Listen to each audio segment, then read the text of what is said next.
Todos abriram? Então vamos lá. Então Samuel pegou o chifre de azeite e o ungiu no meio dos seus irmãos. O Espírito do Senhor veio sobre Davi, e daquele dia em diante.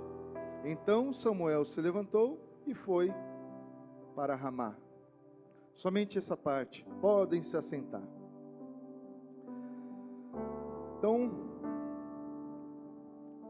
a gente leu justamente o trecho onde o profeta Samuel ungiu Davi a rei. E aí a gente começa a fazer uma reflexão sobre este momento, mas o que antecedeu e o que vem depois. Eu falo que a Bíblia é o manual da vida. E muitas vezes no manual a gente vive, a gente usa o aparelho, o que a gente comprou. Depois que não deu muito certo, a gente recorre ao manual. A nossa vida não é muito diferente, né? Aqui está tudo o que a gente precisa. Então vamos ler esse manual, mas vamos voltar um pouquinho para o começo, tá? Para a gente chegar aonde isso tudo começou. Lá atrás, existia uma mulher chamada Ana, cujo seu marido era Eucana, e ele tinha uma outra esposa chamada Penina. Todos conhecem a história. Penina tinha filhos e Ana não. Ana desejava ter filhos e não tinha. E Penina o tempo todo zombava de Ana. Ana reagia de que forma? Ela orava ao Senhor e pedia o filho tão desejado. Orava tanto que certa vez chegou a ser confundida como uma embriaguez. O próprio profeta Eli achou que ela estava embriagada. E ela orou ao Senhor, e em suas orações ela falou: Senhor, se o Senhor me der esse filho que eu tanto desejo ter, eu entregarei ele na sua casa. E assim o Senhor ouviu o desejo do seu coração, deu o filho para ela, e ela assim o fez. Assim que desmamou, ela entregou na casa do Senhor. Aí a gente começa a entender o que são as atitudes que as pessoas têm, o que Deus atende e o que a gente faz depois que a gente é atendido. Por que Ana queria ter um filho? Era para esfregar na cara de Penina? Não. Ela pediu o filho para ela entregar na casa do Senhor. Ele vai servir ao Senhor. E assim ela teve o filho. Ela poderia ter passado para Penina: olha aqui, Penina, agora eu tenho filho. Não. Ela entregou na casa do Senhor. E uma pessoa que não podia ter filho, depois teve mais 5 filhos. Aí, ele foi entregue na casa de Eli, do profeta Eli, foi criado por Eli. Tinha os filhos de Eli que não seguiram o caminho de Eli, mas Samuel seguiu e foi o sucessor de Eli. Mas vamos voltar só mais um pouquinho. Assim que Ana entregou o filho, no 2 Samuel, 1 Samuel 2, nós temos a oração de Ana. Eu convido vocês para ler, porque é uma oração maravilhosa. Eu vou falar só o último versículo, que a gente vai chegar aonde a gente quer em Davi. Então 1 Samuel 2,10, o último versículo de Ana, ela fala, na sua oração: os adversários do Senhor serão quebrados em pedaços, do céu trovejará sobre eles, o Senhor julgará as extremidades da terra, e dará força ao seu rei, e o exaltará o chifre do seu ungido. Deus atendeu o pedido de Ana. Ana orou novamente assim que ela entregou a oferta dela, que era o filho, na casa do Senhor. E nessa oração ela falou: Senhor, que o seu rei tenha força, que seja ungido um rei conforme o seu coração. Samuel cresceu, assumiu o lugar de Eli, e naquele tempo os sacerdotes é que mandavam na região, né? Eles não tinham reis. As outras regiões tinham reis, mas lá não. E aí o povo clamou por um rei. Chegou para Samuel: nós queremos rei. Mas por que vocês querem rei? Está tão bom assim? Não, a gente quer rei porque todo mundo tem rei. E aí Samuel foi consultar o Senhor: Senhor, o povo quer um rei. Mas para que eles querem um rei? Eles querem um rei porque todo mundo quer. E Deus, como é pai, atendeu os caprichos do povo. Falou: tá bom, dá um rei para esse povo. E Samuel saiu para escolher o rei. E aí ele procurou um rei conforme o coração do povo. Saul era alto, era bonito, inteligente, era o rei perfeito que o povo queria. E Deus falou para Samuel: pode ungir ele a rei. Ungiu, mas não demorou. Saul começou a desobedecer a Deus, causar problema, até mesmo para o próprio povo que tinha solicitado ele como rei. E aí Deus se entristeceu, se chateou, falou: não, eu não quero mais Saul como rei, eu quero um outro rei. Só que esse vai ser conforme o meu coração. E eu vou mostrar para você quem eu quero. Vai até a casa de Jessé, que lá eu vou te mostrar. É um dos filhos dele. Ele marcou o almoço lá com Jessé, né? Jessé, estou indo aí, vou ungir um filho seu a rei. Aí Jessé: opa, pode vir, tudo certo. E aí Jessé pegou os seus filhos, colocou à mesa. Só que o Davi era um menorzinho, esse aí não tinha cara de rei. Fica lá cuidando das ovelhas, que lá é o seu lugar. Vocês conhecem a história.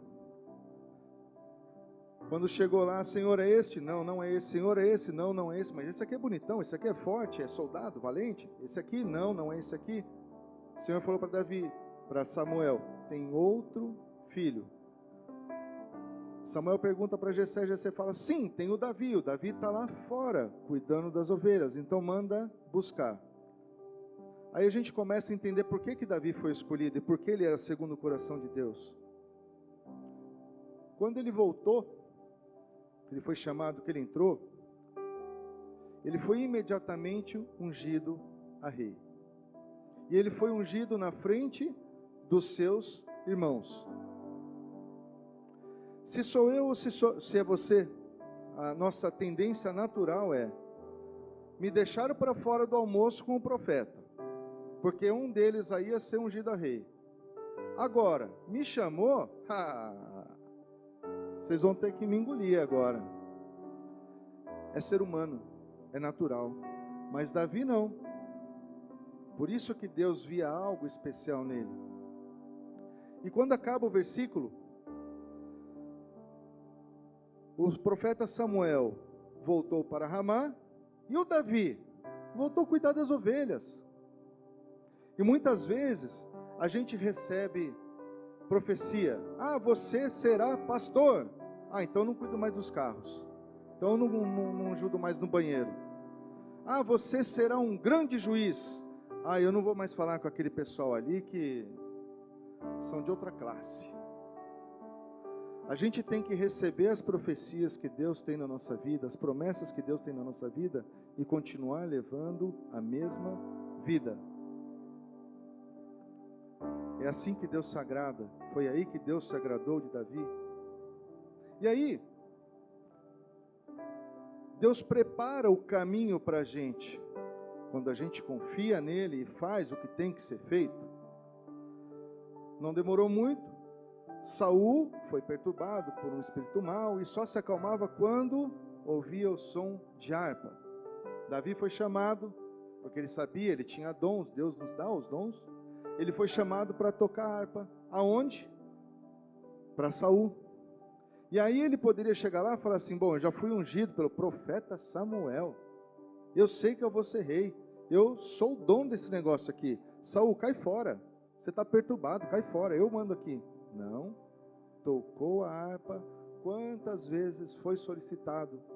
conheceu o lugar e voltou para onde? Cuidar das ovelhas. Não era chegada a hora. Aí um certo dia ele é chamado para levar comida para os seus irmãos. E aí a gente começa a pegar mais forte aonde está o coração de Deus. Ele vai levar comida para os seus irmãos, chega lá, tem um filisteu, gigante, desafiando o exército de Israel. E aí qual foi a reação que ele teve quando ele encontrou aquele gigante? A primeira reação, de cara. Vou ler aqui. Pois, quem é este filisteu incircunciso, para que grite desafio ao exército do Deus vivo? Como que a gente se comporta quando aparecem os gigantes na nossa vida? A gente recebe doença, informação de doença, de enfermidade, a gente tem dois caminhos a seguir. Ai, Senhor, tenha misericórdia, ai, eu recebo, eu aceito, está tudo bem. Ou eu posso falar assim, quem é essa doença para afrontar a minha vida? Eu sirvo a um Deus vivo. Quem é você, doença? Eu vou orar. Quem é você, desemprego? Porta que Deus abriu, homem não fecha. Se Deus fechou essa porta, Deus vai abrir uma melhor. Quando acontecem problemas familiares, quem são esses problemas? Eu sirvo a um Deus que vai corrigir. Eu creio que Deus, no seu tempo, na hora certa, vai corrigir. Ou eu posso simplesmente, ai Jesus, está tudo bem, aceitei. Não é esse o coração que Deus quer que a gente tenha. Essa é uma lição que a gente aprende. A gente pode abaixar a cabeça ou a gente pode encarar o problema. E não ficar contando para Deus, explicando para Deus o tamanho do seu problema. O que a gente faz é, problema, você não conhece o meu Deus, porque meu Deus é poderoso. E Ele faz o impossível acontecer. O próprio Davi, quando o filho dele estava muito doente, ele orou, buscou a Deus até o último minuto. Enquanto havia fôlego de vida, havia esperança. E ele não deixou de buscar a Deus em minuto nenhum. O menino morreu. Ele levantou, tomou banho e seguiu a vida. Porque essa foi a vontade de Deus. A vontade de Deus é a melhor para a minha vida. Vou seguir a vida. Eu não estou sozinho. Deus é comigo.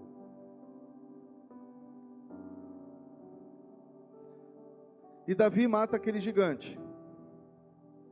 Quando ele foi matar o gigante, o que foi que ele falou? Senhor, me ajuda a derrubar aquele gigante. Vem comigo. É assim que a gente tem que fazer no nosso dia a dia. Quando ele foi questionado, antes de encarar o gigante, ele foi questionado por Saul, mas você, como é que você vai encarar um gigante? Ele falou, não, quando eu estava sozinho lá cuidando das minhas ovelhas, eu matei um leão. O Senhor me ajudou a matar o leão. Eu também matei um urso. O Senhor me ajudou a matar um urso. Deus nos dá experiência e muitas vezes a gente acha que a gente está sozinho, porque ninguém está lá para nos ajudar, e o Senhor fala assim, eu não preciso de ninguém para te ajudar, porque quem vai te ajudar sou eu. Minha presença te basta. É isso que a gente louva. Então Deus ajudou ele, e quando ele tinha, de fato, plateia, ele podia ser envergonhado, sim, mas ele tinha certeza que ele não seria. Senhor, o Senhor está comigo? Me ajuda a matar esse gigante aqui agora. Ainda hoje, eu vou entregar sua cabeça para os corvos, tá? Só para você saber. E foi lá e derrubou o gigante.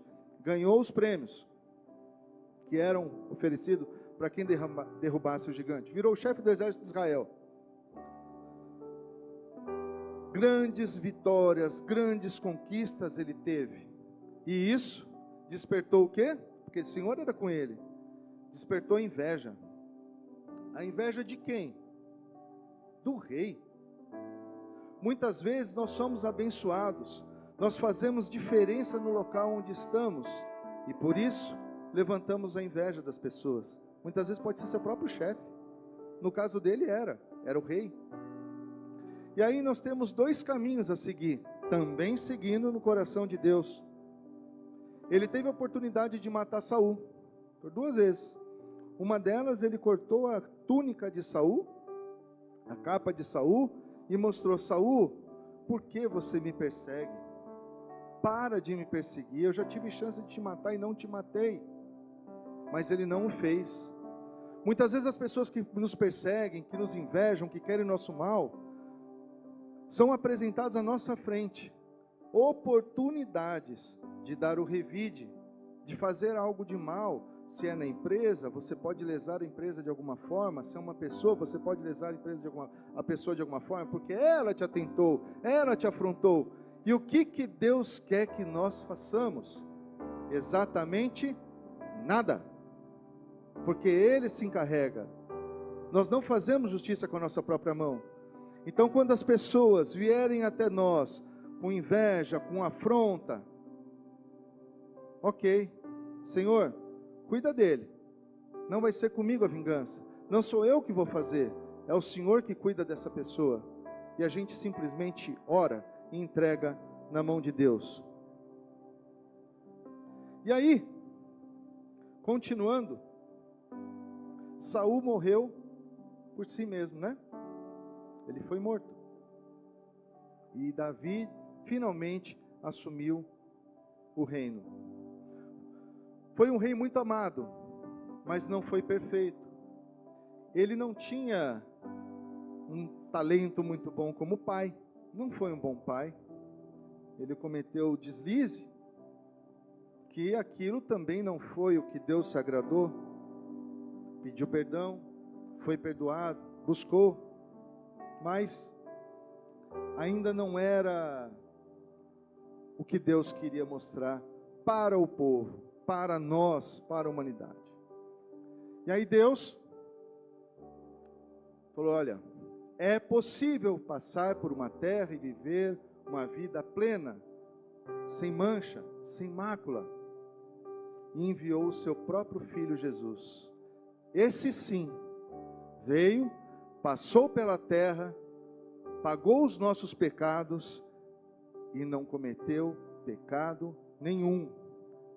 E seguindo o exemplo de que tudo tem a sua hora, ele nasceu num reino, num trono, ele nasceu numa manjedoura, nasceu humilde. E é isso que Deus mostra para a gente. Por maior que seja a nossa promessa, a nossa caminhada sempre começa de baixo, porque ao longo da caminhada a gente vai sendo moldado e preparado para estar onde Deus quer nos colocar. E tudo tem um momento de começar, tudo tem uma duração, tem um momento de acabar, são os ciclos da vida. Então Jesus nasceu numa manjedoura. Aos 12 anos, quando ele foi para o templo, ele já sabia quem ele era. Ele poderia muito bem chegar lá, falar: opa, tem um coxo ali, está curado. Está frio hoje, fica calor. Ô vento, para, vai. Ele tinha poder para isso. Mas não. Até os 30 anos, sabe quem Jesus foi? Filho do Zé, o carpinteiro. Aos 30 anos, ele começou o ministério dele, que durou uns 3 anos, onde ele fez maravilhas, milagres. E aí ele falou assim: